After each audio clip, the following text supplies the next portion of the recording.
ಕರ್ತ ಸಿದ್ಧವಾಗಿದೆ,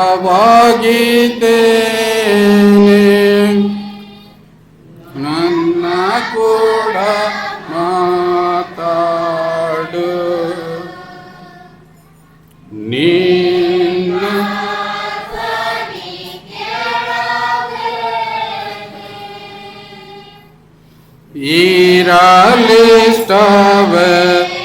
ಇರಲಿಷ್ಟವೆಲ್ಲವೂ ನಾನು ಕೇಳುತ್ತಾಯಿರೆ,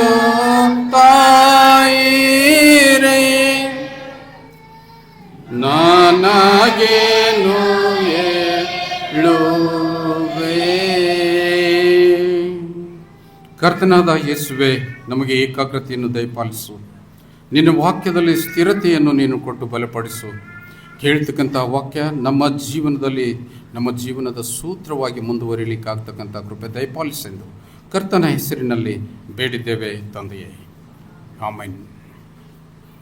ಓದಿರುವ ವಾಕ್ಯ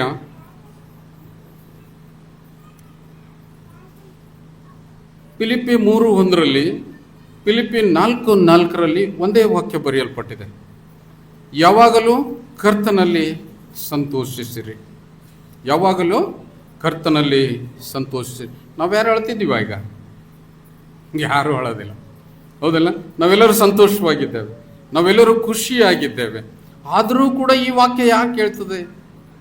ನಾವೆಷ್ಟು ಸಂಭ್ರಮದಿಂದ ಇದ್ದೀವಲ್ಲ ಈ ಲೋಕದಲ್ಲಿ. ಆದರೆ ಪೌಲನು ಹೇಳ್ತಾನೆ, ನೀವು ಕ್ರಿಸ್ತನಲ್ಲಿ ಸಂತೋಷ ಪಡ್ರಿ ಅಂತೇಳಿ. ನಾವು ಕ್ರಿಸ್ತನಲ್ಲಿ ಸಂತೋಷ ಪಡಬೇಕಾಗಿದೆ. ಯಾಕೆ ಕ್ರಿಸ್ತನಲ್ಲಿ ಸಂತೋಷ ಪಡಬೇಕಾಗಿದೆ ಅಂತಂದರೆ, ನಮ್ಮ ಜೀವಿತದಲ್ಲಿ ಅರ್ಧಕ್ಕಿಂತ ಹೆಚ್ಚು ದುಃಖ ಪಡ್ತಕ್ಕಂಥವರೇ ಜಾಸ್ತಿ ಇದ್ದಿದ್ದೇವೆ. ಹೌದಾ? ನಾವು ಎಲ್ಲೆಲ್ಲಿ ದುಃಖ ಪಟ್ಟಿದ್ದೇವೆ ಗೊತ್ತಾ? ನಮ್ಮಿಂದ ಅಗಲಿರ್ತಕ್ಕಂಥ ನಮ್ಮ ರಕ್ತ ಸಂಬಂಧಿಗಳು ಘೋರವಾಗಿ ಹೇಳ್ತೀವಲ್ರಿ, ಬಿದ್ದು ಹೊರಳಾಡಿ ಹೇಳ್ತೇವೆ, ನಮ್ಮನ್ನು ಕಸಿದುಕೊಂಡು ಹೋಗಿರ್ತದೆ.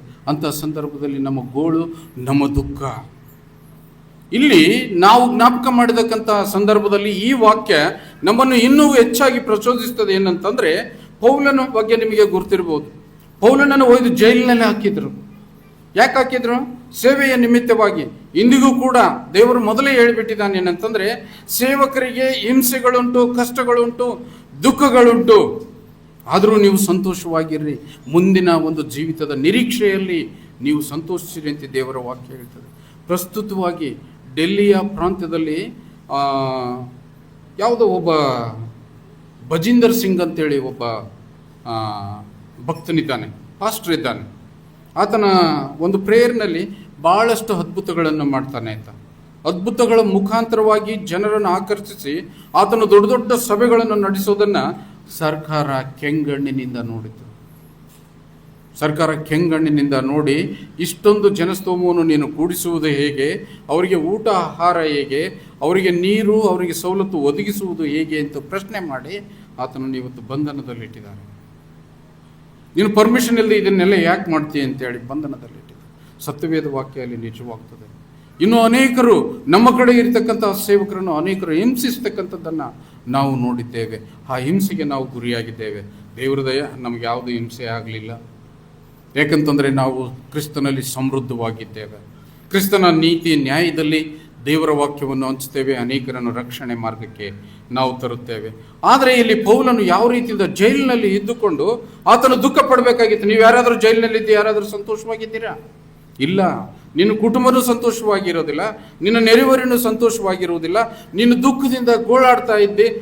ನಾನು ಜೈಲಿನಲ್ಲಿದ್ದೇನೆ, ನನ್ನನ್ನು ಮಾತಾಡಿಸ್ತಕ್ಕಂಥವ್ರು ಯಾರು, ನನ್ನನ್ನು ಕೇಳ್ತಕ್ಕಂಥವ್ರು ಯಾರು ಎಂದು ನಾವು ಚಿಂತೆ ಮಾಡಿ ಆತನೊಟ್ಟಿಗೆ ತಂದೆ ತಾಯಿಯು ಕೂಡ ಕಷ್ಟಪಡ್ತಕ್ಕಂಥ ದುಃಖವನ್ನು ನಾವು ನೋಡಿದ್ದೇವೆ. ಜೀವನದಲ್ಲಿ ದುಃಖನೇ ಜಾಸ್ತಿ ಆಯ್ತಲ್ಲ. ಆದರೆ ಪೌಲನು ಹೇಳ್ತಾನೆ ಏನಂತಂದರೆ, ನಾನು ಎಲ್ಲಿದ್ದರೂ ಕೂಡ, ನಾನು ಜೈಲಿನಲ್ಲಿ ಇದ್ದರೂ ಕೂಡ ನಾನು ಕ್ರಿಸ್ತನಲ್ಲಿ ಸಂತೋಷವಾಗಿದ್ದೇನೆ. ಆತನು ಕುಂತು ದೇವರ ಹಾಡು ಭಜನೆ ಮಾಡ್ತಕ್ಕಂಥ ಸಂದರ್ಭದಲ್ಲಿ ಆತನ ಜೊತೆಗಿರ್ತಕ್ಕಂಥ ಕೈದಿಗಳು ನೋಡಿ, ಇವನೇನು ಹುಚ್ಚ ಅಂತ ಹೇಳ್ತಿದ್ರು.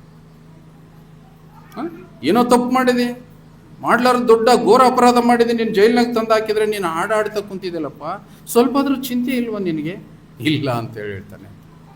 ನನಗೆ ಚಿಂತೆ ಇಲ್ಲ, ಎಲ್ಲಿದ್ರೂ ಕೂಡ ದೇವರ ಒಂದು ಆಶ್ರಯದಲ್ಲಿ ನಾನಿದ್ದೇನೆ, ದೇವರು ನನ್ನೊಳಗಿದ್ದಾನೆ, ನನ್ನಲ್ಲಿ ಆತನ ಸಂತೋಷವಿದೆ, ಅದಕ್ಕಾಗಿ ನಾನು ಆಡ್ತೇನೆ. ಹೊರಗಡೆ ಹೋದ್ರೂ ಕೂಡ ನಾನು ಆಡಬೇಕಾಗಿತ್ತು, ಇನ್ನೊಬ್ಬರನ್ನು ರಕ್ಷಣೆಗೆ ತರಬೇಕಾಗಿತ್ತು. ಆ ರಕ್ಷಣೆಯ ಮಾರ್ಗದಲ್ಲಿ ಸಂಕಟಗಳು ಉಂಟಾಗಿ ನನ್ನನ್ನು ಈ ದೇಶದ ರಾಜ, ಈ ಪ್ರಾಂತೀಯ ರಾಜ ನನ್ನನ್ನು ಜೈಲಿನಲ್ಲಿ ತೂಡಿದ್ದಾನೆ.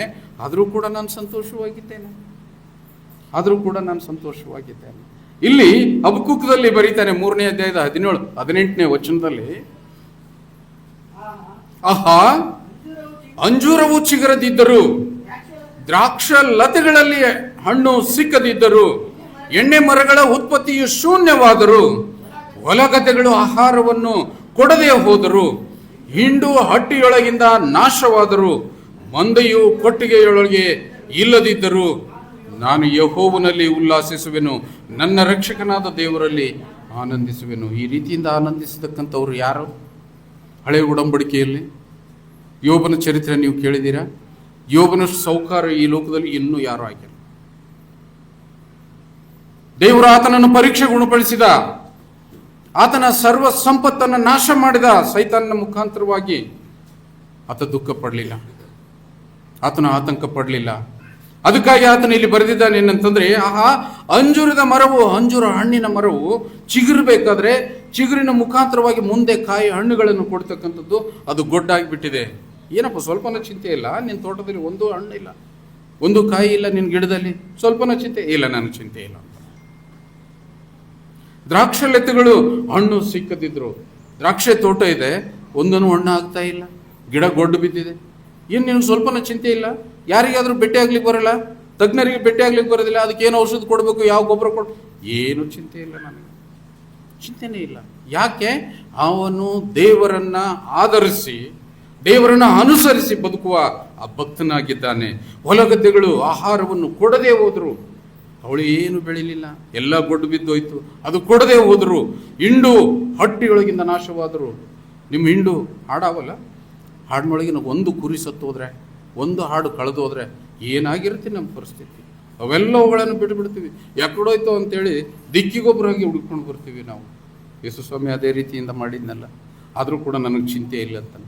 ಹಿಂಡಿನೊಳಗೆ ಪಟ ಬಿದ್ದು ರೋಗ ಬಂದು ನಮ್ಮ ಹಾಡುಗಳು ಸಾಯ್ತಾ ಇವೆ. ಏನಪ್ಪ ನೀನು ಸ್ವಲ್ಪದ್ರೂ ಚಿಂತೆ ಇಲ್ಲ ಅಂತ? ಏನು ಚಿಂತೆ ಇಲ್ಲ ಬಿಡು ಅಂತ ನಾವು. ಯಾಕೆ? ಆತನು ಯೆಹೋವನಲ್ಲಿ ಸಂತೋಷ ಪಡ್ತಕ್ಕಂಥವನಾಗಿದ್ದಾನೆ.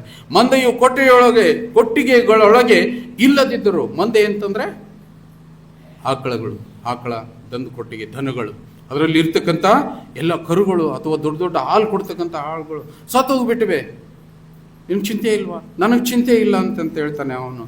ಯಾಕೆ ಅಂದರೆ ನಾನು ಯೆಹೋವನಲ್ಲಿ, 18ನೇ ವಚನ ನೋಡು, ನಾನು ಯೆಹೋವನಲ್ಲಿ ಉಲ್ಲಾಸಿಸುವೆನು, ನನ್ನ ರಕ್ಷಕನಾದ ದೇವರಲ್ಲಿ ನಾನು ಆನಂದ ಪಡುವೆನು. ಯಾಕೆ? ಆತನ ಅರ್ಥ ನೋಡ್ರಿ. ಆತನ ಅರ್ಥ ಹೆಂಗಿದೆ ಅಂತಂದ್ರೆ, ಇಷ್ಟೆಲ್ಲ ದನಕರುಗಳನ್ನು ಕೊಟ್ಟಿರ್ತಕ್ಕಂಥವನು ದೇವರೇ, ಇಷ್ಟೊಂದು ಕುರಿ ಹಿಟ್ಟುಗಳನ್ನು ಕೊಟ್ಟಿರ್ತಕ್ಕಂಥವನು ದೇವರೇ, ಇಷ್ಟೊಂದು ಗದ್ದೆ ಹೊಲಗಳನ್ನು ಕೊಟ್ಟಿರ್ತಕ್ಕಂಥವನು ದೇವರೇ. ಎಲ್ಲದಕ್ಕೂ ದೇವರೇ ಕೊಟ್ಟಿದ್ದಾನೆ, ದೇವರೇ ತಗೊಂಡಿದ್ದಾನೆ ಅಂತಂದ್ರೆ ನಾವು ಬದುಕಲಿಲ್ಲ. ಬರಗಾಲ ಎಲ್ಲರೂ ನೋಡಿರಲ್ಲ, ನಾವು ಎಲ್ಲರೂ ನೋಡಿವಲ್ಲ. ಒಂದೊಂದ್ಸಲ ನಮ್ಮ ಹೊಲ ಬೆಳೆಗಳು ಏನಾಗಿ ಬಿಡ್ತದೆ, ಬಿಡಿಸ್ಕೊಳ್ಳಿಕ್ಕೆ ಆಗ್ಲಾರ್ದಂತೆ ಮಳೆ ಹತ್ತಿ ಬಿಟ್ಟಿದ್ದು. ಹೋದ ವರ್ಷದ ಹೆಸರು ಬೆಳೆ ನೋಡಿರೆ, ನಮ್ಮ ಕಡೆಗೆ ದೊಡ್ಡ ದೊಡ್ಡ ಹೊಲಗಳನ್ನು ಬಿಡಿಸ್ಲಾರ್ದು ಹಂಗೆ ಬಿಟ್ಕೊಟ್ರು. ಯಾಕಂತಂದ್ರೆ ಮಳೆಯಲ್ಲಿ ಅವು ಬಿಡಿಸ್ಕೊಂಡು ಹೆಚ್ಚಿನ ಕೂಲಿ ಅಲ್ಲಿ ಹೋಗ್ತಿತ್ತು, ಹಂಗಾಗಿ ಅದನ್ನು ಬಿಟ್ಕೊಟ್ರು. ಅವ್ರು ಸತ್ರ, ಅವ್ರು ಉಪವಾಸ ಇದ್ರ ಇಲ್ಲ, ಬದುಕಿಸ್ತಕ್ಕಂಥವನು ಅವನಿದ್ದಾನೆ. ಅದ್ರ ಬಗ್ಗೆ ನಮಗೆ ಯೋಚನೆನೇ ಇಲ್ಲ, ನಮಗೆ ಜ್ಞಾನನೇ ಇಲ್ಲ, ನಮಗೆ ವಿವೇಕನೇ ಇಲ್ಲ. ಯಾಕೆಂತಂದ್ರೆ ನಾವು ಲೌಕಿಕವಾಗಿ ಯೋಚನೆ ಮಾಡ್ತೇವೆ, ದೈಹಿಕವಾಗಿ ದುಡಿತೇವೆ. ಅಯ್ಯೋ, ನಾನು ದುಡಿದ್ನೆಲ್ಲ, ನಾನು ಬುತ್ತಿದ್ನೆಲ್ಲ, ನಾನು ಬಿತ್ತಿದ್ನೆಲ್ಲ, ಬೆಳೆ ಬರಲಿಲ್ವಲ್ಲ ಅಂತೇಳಿ ಅಳ್ಳಿಕ್ಕೆ ಶುರು ಮಾಡ್ತೇವೆ. ದುಃಖನೇ ಅಲ್ರಿ ನಮ್ಮಲ್ಲಿ. ಅದಕ್ಕಾಗಿ ನಿಮಗೆ ಹೇಳ್ತಾನೆ ಏನಂತಂದ್ರೆ, ವಿವೇಕವುಳ್ಳವನು, ಬುದ್ಧಿವಂತನು, ತಿಳುವಳಿಕೆ ಇರ್ತಕ್ಕಂಥವನು, ಅದಕ್ಕಾಗಿ ದುಃಖ ಪಡ್ತಕ್ಕಂಥದ್ದು ಅವಶ್ಯಕತೆ ಇಲ್ಲ ಅಂತೇಳಿ ಹೇಳ್ತಾನೆ. ಅದಕ್ಕಾಗಿ ಪೌಲನು ಹೇಳ್ತಾನೆ, ಅಪೊಸ್ತಲರ ಕೃತ್ಯ 16:25 ನೋಡೋಣ. ಅಪೊಸ್ತಲರ ಕೃತ್ಯ 16:25. ಮಧ್ಯರಾತ್ರಿಯಲ್ಲಿ ಪೌಲನು ಸೀಲನು ಪ್ರಾರ್ಥನೆ ಮಾಡುವವರಾಗಿ ದೇವರಿಗೆ ಸ್ತುತಿ ಪದಗಳನ್ನು ಹಾಡುತ್ತಿದ್ದರು. ಸೆರೆಯಲ್ಲಿದ್ದವರು ಲಕ್ಷ್ಯವಿಟ್ಟು ಕೇಳ್ತಾ ಇದ್ರು. ನೋಡ್ರಿ, ಅದು ಏನು ಚಿಂತೆ ಇಲ್ಲ. ಆತ ಸೆರೆಯಲ್ಲಿದ್ದ, ಆತನ ಹೊಲಗದ್ದೆಗಳು ಹೋಗಿವೆ ಗೊತ್ತಿಲ್ಲ, ಗಿಡಗಳು ಗೊಡ್ಡು ಬಿದ್ದಿವೆ ಗೊತ್ತಿಲ್ಲ, ಆಕಳುಗಳು ಸತ್ತೋಗ್ಬಿಟ್ಟಿವೆ ಗೊತ್ತಿಲ್ಲ. ಅದೆಲ್ಲ ನನಗೆ ಬೇಕಾಗಿಲ್ಲ. ನಾವು ಇವತ್ತಿನ ದಿವಸದಲ್ಲಿ ನೋಡ್ರಿ, ನೀವು ಒಂದು ಕುರಿ ಕಳೆದೋಗ್ಲಿ, ಒಂದು ಆಕಳ ಸತ್ತು ಹೋಗ್ಲಿ, 15 ದಿವಸ 20 ದಿವಸ ಉಪವಾಸ ಇರ್ತೀವಿ ರೀ ನಾವು. ನಿಮ್ಮ ಜೀವಿತದಲ್ಲಿ ಕಳೀತಕ್ಕಂಥ ದಿನಗಳು ದುಃಖದ ದಿನಗಳು ಅರ್ಧಕ್ಕಿಂತ ಹೆಚ್ಚು. ವಿಚಾರ ಮಾಡ್ರಿ ನೀವು. ಯಾಕೆ ಅಂತಂದಾಗ ದೇವರು ಇನ್ನೂ ನಮಗೆ ಹೇಳ್ತಾನೆ ಏನಂತಂದ್ರೆ, ದೇವರ ವಾಕ್ಯ ಈ ರೀತಿಯಿಂದ ಹೇಳ್ತದೆ. ಪ್ರಸಂಗಿ ಪುಸ್ತಕದಲ್ಲಿ 2ನೇ ವಚನ, 2ನೇ ಅಧ್ಯಾಯದ 26ನೇ ವಚನದಲ್ಲಿ ನೋಡ್ರಿ, ನಮ್ಮ ಅಜ್ಞಾನದ ಬಗ್ಗೆ, ನಮ್ಮ ನಡೆ ನುಡಿಗಳ ಬಗ್ಗೆ, ನಾವು ಕೈಗೊಳ್ತಕ್ಕಂಥ ಕಾರ್ಯದ ಬಗ್ಗೆ ಆತನು ಎಷ್ಟು ಅರ್ಥಪೂರ್ಣವಾಗಿ ಹೇಳಿದ್ದಾನೆ. ಪ್ರಸಂಗಿ 2:26ರಲ್ಲಿ, ದೇವರು ತಾನು ಮೆಚ್ಚಿದವನಿಗೆ ಜ್ಞಾನವನ್ನು, ತಿಳುವಳಿಕೆಯನ್ನು, ಸಂತೋಷವನ್ನು ದಯಪಾಲಿಸುತ್ತಾನಲ್ಲವೇ? ಪಾಪಿಗಾದರೂ ತನ್ನ ಮೆಚ್ಚುಗೆಯಾದವನಿಗೆ ಒದಗತಕ್ಕವುಗಳನ್ನು ಕೂಡಿಸುವ ಪ್ರಯಾಸವನ್ನೇ ನೇಮಿಸುತ್ತಾನೆ. ಇದು ಗಾಳಿಯನ್ನು ಹಿಂದಟ್ಟಿದ ಹಾಗೆ ವ್ಯರ್ಥ. ಅರ್ಥ ಆಗ್ತದೆ ಈ ವಾಕ್ಯ ನಿಮಗೆ? ದೇವರು ತಾನು ಮೆಚ್ಚಿದವನಿಗೆ ಏನ್ ಕೊಡ್ತಾನೆ? ಜ್ಞಾನವನ್ನು ಕೊಡ್ತಾನೆ. ಜ್ಞಾನ ನಮ್ಮ ಹತ್ರ ಇದೇನಾ? ನಿಮ್ಮನ್ನು ನೀವು ಪರೀಕ್ಷೆ ಮಾಡಿಕೊಳ್ಳಿ. ಜ್ಞಾನ ನಿನ್ನ ಹತ್ರ ಒಂದು ವೇಳೆ ಇದ್ರೆ, ತಿಳುವಳಿಕೆ ನಿನ್ನ ಹತ್ರ ಇದ್ರೆ, ದೈವಿಕವಾಗಿ ನಿನ್ನ ಜೀವಿತ ರೂಪಿತಗೊಂಡಿದ್ರೆ, ನಿನ್ನ ಜೀವಿತದಲ್ಲಿ ಜಗಳನೇ ಇಲ್ರಿ. ತಿಳುವಳಿಕೆ ಇದ್ರೆ. ಸೊಲೊಮೋನನು 3,000 ವಚನಗಳನ್ನು ಬರೆದಿದ್ದಾನೆ. 3,000ಕ್ಕಿಂತ ಹೆಚ್ಚು ವಚನಗಳನ್ನು ಬರೆದ. ಆತನು ರಾಜನೂ ಆಗಿದ್ದ, ಆತನು ದೊಡ್ಡ ಅಧಿಕಾರಿಯೂ ಆಗಿದ್ದ, ಆತನು ದೊಡ್ಡ ಪ್ರವಾದಿಯೂ ಕೂಡ ಆಗಿದ್ದ. ಈ ಜನಗಳಿಗೆ ಜ್ಞಾನವನ್ನ ಬಿಚ್ಚಿ ಹೇಳಿ 3,000ಕ್ಕಿಂತ ಹೆಚ್ಚು ನುಡಿಮುತ್ತುಗಳನ್ನು ಬರೆದಿದ್ದಾನೆ. ಪ್ರಸಂಗಿ ಸೊಲೊಮೋನನು ಬರೆದಿರ್ತಕ್ಕಂಥದ್ದು. ಆತನು ಹೇಳ್ತಾನೆ, ದೇವರನ್ನ ಮೆಚ್ಚಿಸ್ತಕ್ಕಂಥ ಕಾರ್ಯ ನಮ್ಮ ಹತ್ರ ಎಲ್ಲಿದೆ? ನಾವು ಯಾರಾದ್ರೂ ಮೆಚ್ಚಿದ್ದೀವ? ಸಾಧ್ಯನೇ ಇಲ್ಲ. ಯಾರು ಮೆಚ್ಚಿಸಲಿಲ್ಲ ಅಂತೇಳಿ ಅಂತ ಅನಿಸ್ತದೆ ನನಗೆ. ಯಾಕೆಂತಂದ್ರೆ ನಾವು ಮೆಚ್ಚಿಸಿದ್ದೇ ಆದ್ರೆ ದೇವರು ನಿಮಗೆ ಒಳ್ಳೆ ಜ್ಞಾನವನ್ನು ಕೊಡ್ತಿದ್ದ, ಒಳ್ಳೆ ತಿಳುವಳಿಕೆಯನ್ನು ಕೊಡ್ತಿದ್ದ, ನಿಮ್ಮ ಮನೆಯಲ್ಲಿ ಸಂತೋಷವನ್ನು ಕೊಡ್ತಿದ್ದ. ಸ್ವಲ್ಪ ವ್ಯತ್ಯಾಸ ಇದೆ. ನಮಗೆ ಖುಷಿ ಕೊಡ್ತಕ್ಕಂಥ ಕಾರ್ಯಕ್ರಮಗಳಿವೆ, ನಮ್ಮನ್ನು ಖುಷಿ ಕೊಡ್ತದೆ, ಅದು ಪರ್ಮನೆಂಟ್ ಅಲ್ಲ. ದೇವರು ಕೊಡ್ತಕ್ಕಂಥ ಸಂತೋಷದ ಬಗ್ಗೆ ನೀವು ಯೋಚನೆ ಮಾಡ್ರಿ. ನಿಮ್ಮ ಜೀವಿತದ ತುಂಬ, ನಿಮ್ಮ ಕುಟುಂಬದ ತುಂಬ, ನಿನ್ನ ನೆರೆಹೊರೆಯವರ ತುಂಬ ಸಮೃದ್ಧವಾಗಿರ್ತಕ್ಕಂಥ ಶಾಂತಿಯನ್ನು ಕೊಡ್ತದೆ. ಖುಷಿ ಯಾವಾಗ ಕೊಡ್ತದೆ? ನಾಳೆ ನಮ್ಮ ಮನೆಯಲ್ಲಿ ಮದುವೆ ಇದೆ, ಖುಷಿ ಕೊಡ್ತದೆ, ಖುಷಿ ಮಾಡ್ತೀವಿ. ಬೀಗರೆಲ್ಲ ಹೋದ್ಮೇಲೆ ಅಯ್ಯೋ ಹೋಯ್ತದ, ಅವರಿಂದನೇ ಖುಷಿ ಹೋಗ್ಬಿಡ್ತದೆ. ನನ್ನ ಮಗ ಒಂದು ಗಾಡಿ ತಂದನಪ್ಪ ಅಂತಂದ್ರೆ ಖುಷಿ ಕೊಡ್ತದೆ. ಖುಷಿ ತಂದು ಅಯ್ಯರ್ ಪ್ರೇಯರ್ ಮಾಡಿ ಕಳಿಸ್ಬಿಟ್ನಪ್ಪ ಅಂತಂದ್ರೆ ಹೋಗೋಗ್ತಾ ಇಲ್ಲೇನ ಬಿದ್ದ, ಖುಷಿ ಅದರಿಂದನೇ ಹೊಂಟೋಗ್ಬಿಟ್ಟಿತ್ತು. ಇನ್ನು ಅನೇಕರನ್ನ ಬಹಳ ದಿವಸಗಳವರೆಗೆ ನಾವು ನೋಡಿದ್ರಲ್ಲ, ನಮ್ಮ ರಕ್ತ ಸಂಬಂಧಿಕರು ಬರಲೇ ಇಲ್ಲ. ಅಪ್ಪ ಬಂದೋಗ್ರಿ, ಅಳಿಯ ಮಗಳೇ ಬಂದೋಗ್ರಿ, ಅವ್ರು ಬರೋದೇ ಇಲ್ಲ. ಒಂದು ಕಾಲಕ್ಕೆ 1-2-3 ತಿಂಗಳು ಆದ ನಂತರ ಬರ್ತಾರೆ. ತಂದೆ ತಾಯಿಗಳು ನೋಡ್ಬೇಕು, ನನ್ನ ಅಳಿಯ ಮಗಳು ಬಂದ್ರೆ ಎಷ್ಟು ಖುಷಿ ಇರ್ತದೆ, ಹೌದಲ್ಲ? ಮತ್ತೆ ಅವರು ಹೋದ್ರಂದ್ರೆ ಖುಷಿ ಏನಾಯ್ತು? ಅವರಿಂದನೇ ಉಂಟು, ಹೌದಲ್ಲ? ಒಂದೊಂದ್ಸಲ ನಾವು ತಿಳಿತೇವೆ ಏನಂತಂದ್ರೆ, ಬಂಗಾರ ನಿಮ್ಮನ್ನು ಖುಷಿ ಕೊಡ್ತದೆ ಅಂತೇಳಿ ನೀವು ಯೋಚನೆ ಮಾಡ್ತೀರಿ. ನಿಮ್ಮ ಮನೆ ನಿಮಗೆ ಖುಷಿ ಕೊಡ್ತದೆ ಅಂತೇಳಿ ನೀವು ಯೋಚನೆ ಮಾಡ್ತೀರಿ. ನಿಮ್ಮ ಮಕ್ಕಳ ಬಗ್ಗೆ ನನ್ನ ಮಗ ಖುಷಿ ಕೊಟ್ಟನಂತೇಳಿ ನೀವು ಯೋಚನೆ ಮಾಡ್ತೀರಿ. ಅವು ಯಾವ ಶಾಶ್ವತ ಅಲ್ಲ. ತಂದೆ ತಾಯಿ ಮಕ್ಕಳಿಗೆ ಸ್ವಲ್ಪ ಕೋಪ ಬಂತಂದ್ರೆ ಆವತ್ತಿನ ಖುಷಿ ಹೊಂಟೋಗ್ಬಿಟ್ಟಿತ್ತು. ಬಂಗಾರ ತಂದ ದಿವಸ ಮಾತ್ರ ನಮಗೆ ಖುಷಿ ಕೊಡ್ತದೆ, ಆ ನಂತರ ನಮ್ಮ ಜೀವಕ್ಕೆ ಕೂತು ತರ್ತದೆ. ನೋಡ್ತೀವಲ್ಲ, ನಾವು ಟಿವಿಯಲ್ಲಿ ನೋಡ್ತೇವಲ್ಲ, ಸರಕಳ್ಳರದು ಹೊಂಟಿರ್ತಾರೆ. ಮೊನ್ನೆ ನಮ್ಮ DS ಸಾಬ್ರು ಕೂಡ ಬೆಂಗಳೂರಿನಲ್ಲಿ ಮೀಟಿಂಗ್ ಇತ್ತು, ಅವಸರದಾಗ ಹೊಂಟಿದ್ರಂತೆ, ಫೋನ್ನಾಗ ಮಾತಾಡ್ಕೊಂಡು ಹೊಂಟಿದ್ರಂತೆ. ಹಿಂದಲಿದ್ದ ಇಬ್ರು ಗಾಡಿ ಮೇಲೆ ಕುಂತ್ಕೊಂಡು ಕಸ್ಕೊಂಡು ಹೋಗ್ಬಿಟ್ರೆ. 3-4 ದಿವಸದ ಮಾತು. ಅದೇ ಪ್ರಕಾರ ಹೆಣ್ಮಕ್ಳನ್ನ ಕೆಳಗಡೆ ಕೆಡವಿ ಅವರನ್ನ ನೆಲಕ್ಕೆ ದಬ್ಬಿ ಅವರಲ್ಲಿ ಇರ್ತಕ್ಕಂಥ ಬಾಂಗಲ್ಯ ಸರವನ್ನು ಕಿತ್ತುಕೊಂಡು ಹೋಗ್ತಾರೆ. ಏನು ಖುಷಿ ಕೊಡ್ತಾ ನಮಗೆ ಬಂಗಾರ? ನಿಮ್ಮ ಸೌಕರ್ಯಕ್ಕೆ ನಿಮಗೆ ಖುಷಿ ಕೊಡ್ತಾ? ನಿಮ್ಮ ಹೊಲ ನಿಮಗೆ ಖುಷಿ ಕೊಡ್ತಾ? ಹೊಲ ಬೆಳೆದ್ರೆ ಸಂತೋಷವಾಗ್ತದೆ, ಬೆಳಿಲಿಲ್ಲ ಅಂತಂದ್ರೆ ಮಾರಿ ಬಾಡಿಸಿ ಬಿಡ್ತೇವೆ ನಾವು. ಖುಷಿ ಮತ್ತು ಸಂತೋಷ, ಅದಕ್ಕೆ ಇರ್ತಕ್ಕಂಥ ವ್ಯತ್ಯಾಸದ ಬಗ್ಗೆ ನಾವು ಯಾವಾಗಲೂ ಸಂತೋಷಕ್ಕಾಗಿ ಪರದಾಡಬೇಕಾಗಿದೆ. ಈ ಖುಷಿಗಾಗಿ ಪರದಾಡ್ತಕ್ಕಂಥ ಅವಶ್ಯಕತೆ ಇಲ್ಲ. ಅದು ಟೆಂಪ್ರರಿ ಬರ್ತದೆ, ಅದು ಟೆಂಪ್ರರಿ ಹೋಗಿಬಿಡ್ತದೆ. ಪ್ರಿಯರೇ, ಈ ಸಂಪತ್ತು, ಈ ಆಸ್ತಿ ಇರ್ತಕ್ಕಂಥ ಜನರನ್ನು ನೋಡ್ರಿ, ರಾಜಕಾರಣಿಗಳನ್ನ ನೋಡ್ರಿ, ಹಿಂಗೆ ನಮ್ಮಂಗೆ ಬಂದು ತಿರುಗಾಡೋನು ಗೊತ್ತಾಗ್ತದೆ ಅವ್ರಿಗೆ. ಅವ್ರು ಬರ್ಬೇಕಾಯ್ತಂದ್ರೆ ಮುಂದೆ 3 ಪೊಲೀಸ್ ಜೀಪ್ಗಳು ಬರಬೇಕು, ಹಿಂದೆ ಪೊಲೀಸ್ ಜೀಪ್ಗಳು ಇರಬೇಕು. ಅದಲ್ಲದೆ ಮತ್ತೊಬ್ಬನು ಬಾಡಿ ಗಾರ್ಡ್ ಗನ್ಮ್ಯಾನ್ ಅಂತೇಳಿ ಒಬ್ಬನು ಇರ್ತಾನೆ. ಯಾಕಂತಂದ್ರೆ ಅವ್ರಿಗೆ ಅಷ್ಟು ದೊಡ್ಡ ಅಧಿಕಾರ ಇರ್ತದೆ, ಅಷ್ಟೇ ಗಳಿಸಿರ್ತಾರೆ ಅಕ್ರಮವಾಗಿ. ಯಾವನಾದ್ರೂ ಹೊಡಿತಾನೆ ಅಂತಕ್ಕಂಥ ಭಯ ಬುಗುಲು ಇರ್ತದೆ. ಅವ್ರಿಗೆ ಸಂತೋಷ ಎಲ್ಲಿಂದ ಬರ್ತದೆ ಹೇಳ್ರಿ ನೋಡೋಣ? ಬರೋದಿಲ್ಲ. ಅದಕ್ಕಾಗಿ ನಾನು ಹೇಳ್ತಾ ಇದ್ದೇನೆ, ಇವತ್ತಿನ ದಿವಸದಲ್ಲಿ ಸತ್ಯವೇದ ವಾಕ್ಯ ನಿಮ್ಮನ್ನು ಬಡಿದು ಎಬ್ಬಿಸ್ತಾ ಇದೆ. ನಿಜವಾದ ಸಂತೋಷಕ್ಕಾಗಿ ನೀವು ತೌಕಪಡ್ರಿ. ನಾನು ಎಷ್ಟೊಂದು ಸಲ ಹೇಳ್ತೇನೆ, ಯಾಕಪ್ಪ ಪ್ರೇಯರ್ ಬರಲಿಲ್ಲ ಅಂತಂದರೆ, ನೆವ ನೋಡ್ರಿ ಹೆಂಗೆ ಹೇಳ್ತೀವಿ. ನನಗಲ್ರಿ ನೀವು ನೆವ ಹೇಳ್ತಕ್ಕಂಥದ್ದು, ನಾನು ನಿಂದೆ ಒಬ್ಬನಿದ್ದಾನಂತೇಳಿ ಹೇಳಿಲ್ಲ ನಾನು. ನಾವೆಲ್ಲ ಬೇಡ್ತಕ್ಕಂಥದ್ದು, ನಿಮ್ಮನ್ನು ಕರಿತಕ್ಕಂಥದ್ದು ನನ್ನ ಶ್ರೇಯಸ್ಸಿಗಲ್ಲ, ನಿಮ್ಮ ಜೀವಿತದ ಶ್ರೇಯಸ್ಸಿಗಾಗಿ ನಾನು ಕರಿತಾ ಇದ್ದೇನೆ. ಆಲಯಕ್ಕೆ ಬನ್ನಿರಿ, ದೇವರನ್ನ ಅನುಸರಿಸಿರಿ, ದೇವರನ್ನ ನಿಮ್ಮ ಮನೆಗೆ ಕೊಂಡೊಯ್ಯಿರಿ, ನಿಮ್ಮ ಮನೆಯಲ್ಲಿ ಆತನನ್ನು ನೆಲೆಯೂರಿ ನಿಲ್ಲುವಂಗೆ ಮಾಡ್ರಿ, ನೀವು ಸಮೃದ್ಧವಾಗಿರ್ತೀರಿ. ಕೆಲವರು ಮನೆತನಗಳು ನೋಡಿ, ನಾನು ಕೆಲವು ಮನೆಗಳು, ಅದು ಯಾಕೆ ನಂದೇ ಉದಾಹರಣೆ ಹೇಳ್ತೇನೆ. ನಾನು ನನ್ನ ತಂದೆ ಮನೆಯಲ್ಲಿ ಇರೋವರೆಗೂ ನಾನು ಮನೆಗೆ ಹೋಗ್ತಿರ್ಲಿಲ್ಲ ಚಿಕ್ಕಂದನಲ್ಲಿ. ಯಾಕಂತಂದ್ರೆ ಆತ ಗದರಿಸ್ತಾ ಇದ್ದ. ಒಳ್ಳೇದಕ್ಕೆ ಗದರಿಸ್ತಿದ್ನೋ ಕೆಟ್ಟದಕ್ಕೆ ಗಳಿಸ್ತಿದ್ನೋ, ಆದರೆ ನನಗೆ ಮಾತ್ರ ಭಯ. ಅಪ್ಪ ಇದ್ನು ಅಂದ್ರೆ ಬೈತಾನಪ್ಪ, ಅಲ್ಲಿ ಹೋಗ್ಬಾರ್ದು ಅಂತ ಎಲ್ಲೋ ಮರಿಗೂ ಕುಂತ್ಕೊಂಡು ಬಿಡ್ತಿದ್ದೆ. ಆದರೆ ಅದು ಹಂಗಲ್ಲ. ಸಂಬಂಧಗಳು ಏನಂತಂದರೆ ರಂಗು ರಂಗಾಗಿರಬೇಕು. ತಾಯಿ ಮಕ್ಕಳ ಸಂಬಂಧ, ತಂದೆ ಮಕ್ಕಳ ಸಂಬಂಧ, ನೆರೆ ಹೊರೆಯ ಸಂಬಂಧ ಇಷ್ಟು ಪ್ರೀತಿಪೂರ್ವಕವಾಗಿರಬೇಕು. ಯೇಸು ಕ್ರಿಸ್ತನಲ್ಲಿ ವಾಸ ಮಾಡುವಂತಿರಬೇಕು. ಒಂದು ವೇಳೆ ಇಲ್ಲ, ಪರಸ್ಪರ ವೈರತ್ವದಲ್ಲಿ ನೀವು ಜೀವಿಸ್ತೀರಿ ಅಂತಂದ್ರೆ ನಿನ್ನ ಹತ್ರ ದೇವರಿಲ್ಲ ಅಂತ ಉದಾಹರಣೆಗಳು ಸಾಕಷ್ಟಿವೆ. ನಾವೆಲ್ಲ ಸಂತೋಷವಾಗಿಲ್ವಾ? ಹೀಗೆ ನಾವೆಲ್ಲರೂ ಜೀವನ ಮಾಡ್ತಾ ಇಲ್ವಾ? ನಾವೆಲ್ಲ ಪರಸ್ಪರವಾಗಿ ಪ್ರೀತಿ ಮಾಡ್ತಾ ಇಲ್ವಾ? ಗಂಡ ಹೆಂಡತಿ ಮಧ್ಯೆ ವಿರಸ, ತಂದೆ ಮಕ್ಕಳ ಮಧ್ಯದಲ್ಲಿ ವಿರಸ, ನೆರೆ ಹೊರೆಯಲ್ಲಿ ವಿರಸ.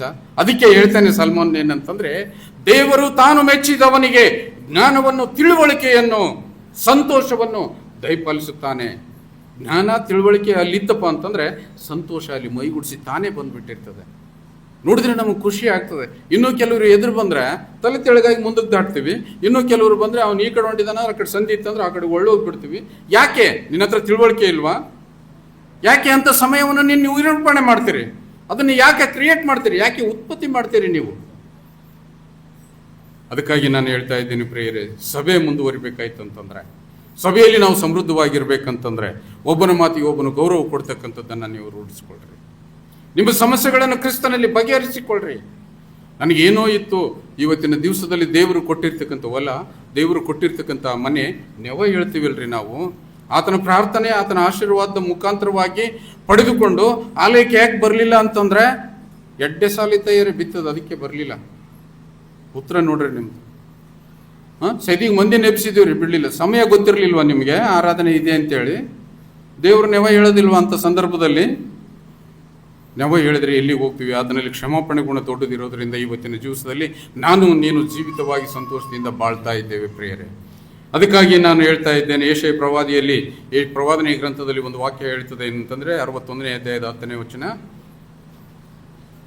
ಯೆಶಾಯನ ಪ್ರವಾದನೆ ಗ್ರಂಥ 61ನೇ ಅಧ್ಯಾಯ.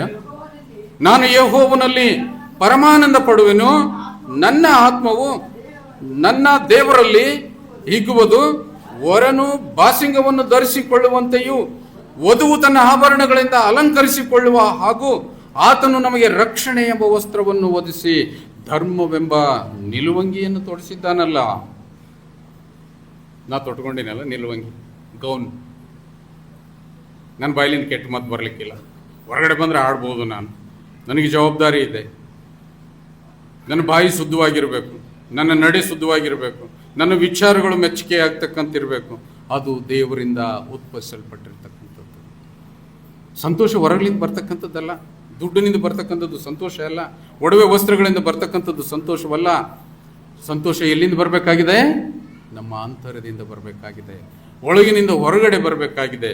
ನಾವು ಆಡ್ತಕ್ಕಂಥ ಮಾತು ರುಚಿಕರವಾಗಬೇಕಾಗಿದೆ, ನಮ್ಮ ನಡೆ ನುಡಿ ನೆರೆಹೊರೆಯವರು ಮೆಚ್ಚಬೇಕಾಗಿದೆ. ಆ ರೀತಿಯಿಂದ ಇರ್ತಕ್ಕಂಥದ್ದು ನಿಜವಾದ ಸಂತೋಷ ಅಂತೇಳಿ ಹೇಳ್ತದೆ. ಅದರ ಸಲುವಾಗಿ ಹೇಳ್ತದೆ ಪ್ರಿಯರೇ, ನಾನು ಇವತ್ತಿನ ದಿವಸದಲ್ಲಿ ನೀವೆಲ್ಲರೂ ಕ್ರಿಸ್ತನಲ್ಲಿ ಸಂತೋಷಿಸುವುದಕ್ಕೆ ಪ್ರಯತ್ನ ಪಡಬೇಕಾಗಿದೆ.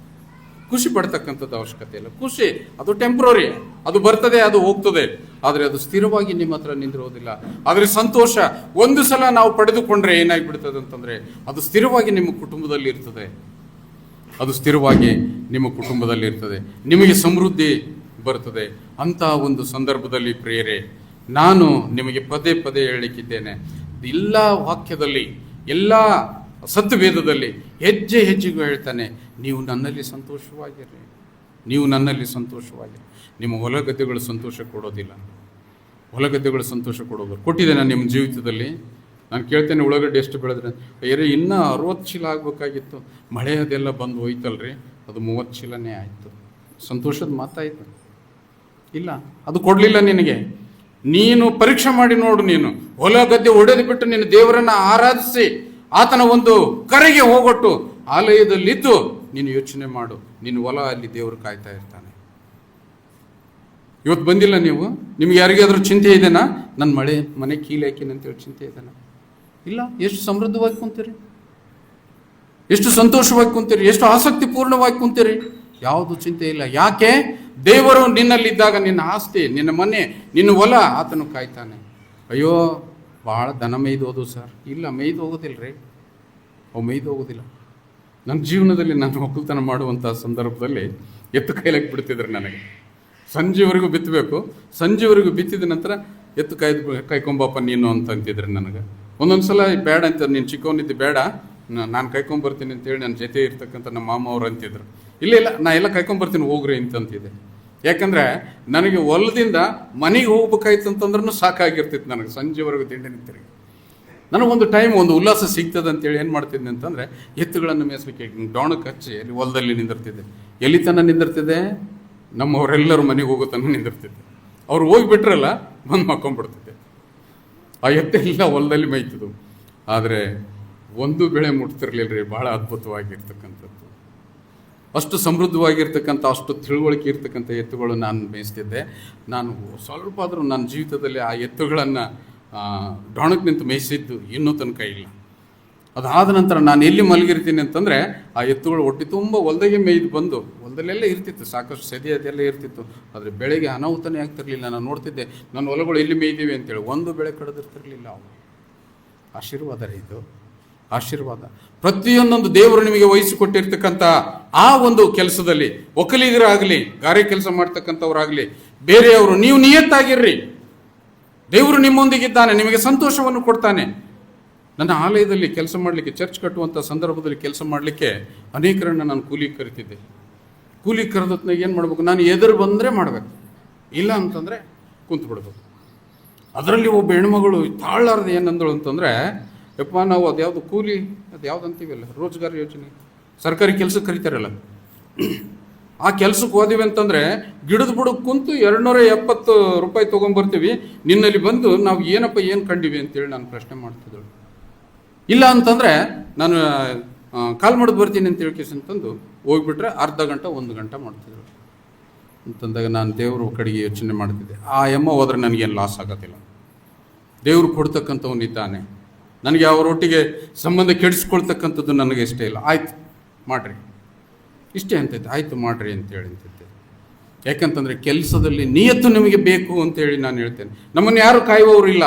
ನಿನಗೆ ವಹಿಸಿಕೊಟ್ಟಿರ್ತಕ್ಕಂಥ ಕಾರ್ಯವನ್ನು ನಿಯತ್ತಿನಿಂದ ಮಾಡು. ದೇವರು ನಿನ್ನೊಟ್ಟಿಗೆ ಇರ್ತಾನೆ, ಸಂತೋಷ ನಿನ್ನ ಹತ್ರ ಇರ್ತದೆ.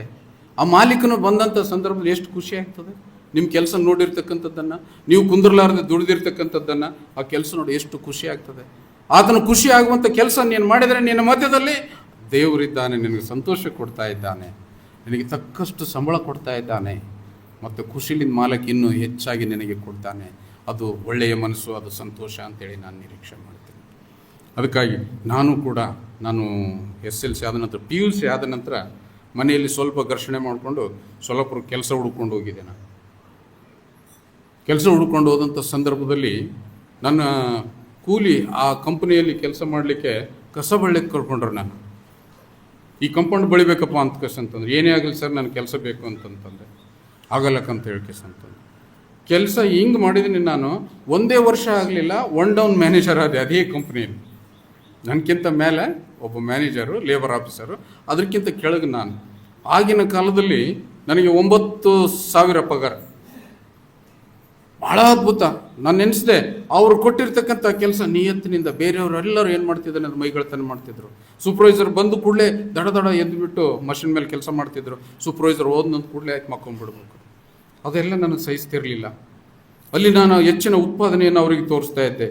ಕೊಟ್ಟು ಕೂಡಲೇ ನನ್ನನ್ನು ಮೇಲೆ ಒಂದೊಂದವಾಗಿ 3 ತಿಂಗಳಿಗೆ ಒಂದು ಸಲ ನಾನು ಪ್ರಮೋಷನ್ ಮಾಡಿ, 3 ತಿಂಗಳಿಗೆ ಒಂದು ಸಲ ಪ್ರಮೋಷನ್ ಮಾಡಿ ನನ್ನ 6ನೇ ತಿಂಗಳಲ್ಲೇ ಒಂದು ಉನ್ನತ ಹುದ್ದೆಯಲ್ಲಿ ಕೂದಿಸಿದರು. ಆದರೂ ನನ್ನ ಮನಸ್ಸಿನಲ್ಲಿತ್ತು, ಇದು ನನ್ನ ಕೆಲಸ ಅಲ್ಲ ಅಂತೇಳಿ.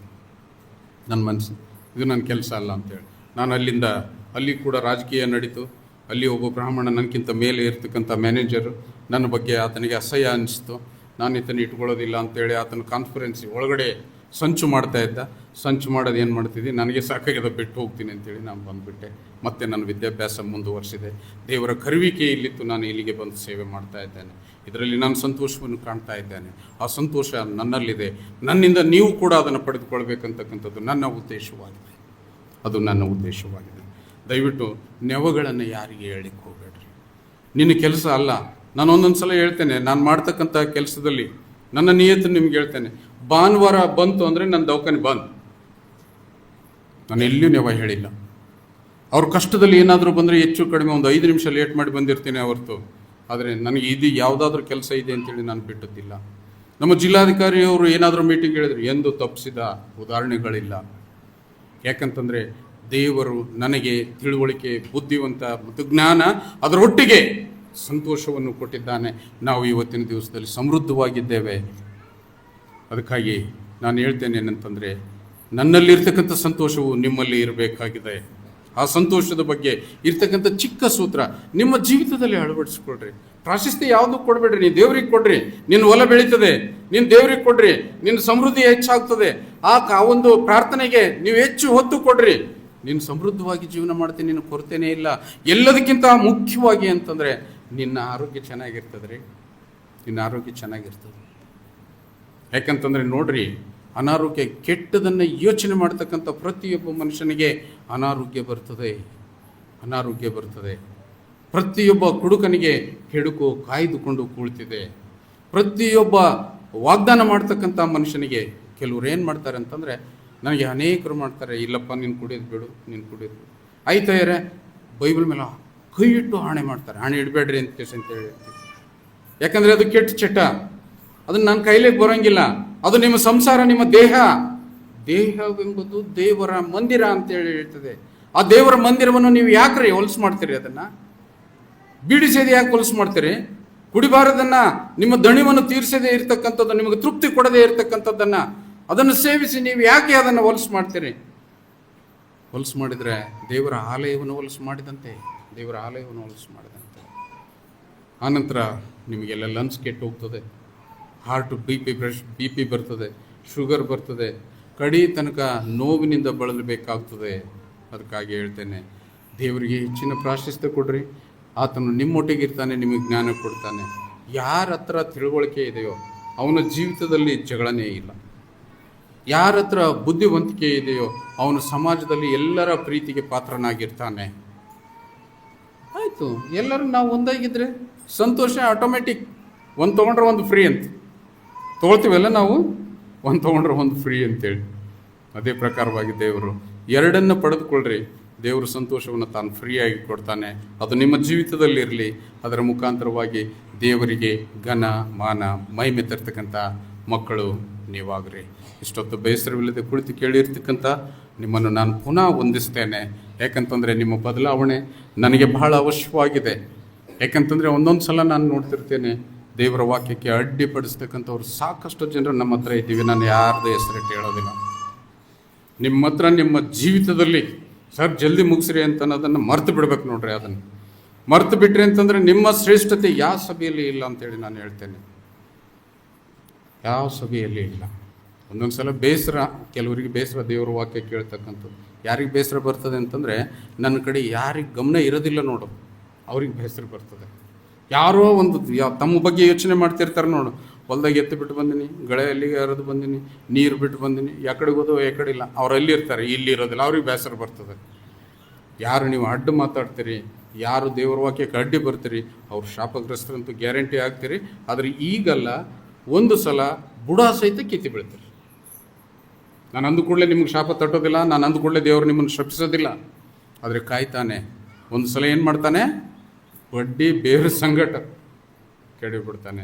ಅದಕ್ಕೆ ಆಸ್ಪದ ಕೊಡಬೇಡ್ರಿ, ಸಂತೋಷವಾಗಿರ್ರಿ, ಜೀವನ ತುಂಬ ರಸಮಯವಾಗಿ ಅನುಭವಿಸ್ರಿ ಅಂತಕ್ಕಂಥದ್ದು ದೇವರು ಕೊಟ್ಟಿರ್ತಕ್ಕಂಥ ಇವತ್ತಿನ ಸತ್ಯವೇದ ವಾಕ್ಯ. ದೇವರು ನಿಮ್ಮನ್ನು ಆಶೀರ್ವದಿಸಲಿ. ನಾವೆಲ್ಲರೂ ಕೊನೆಯದಾಗಿ ಎದ್ದು ನಿಂತುಕೊಂಡು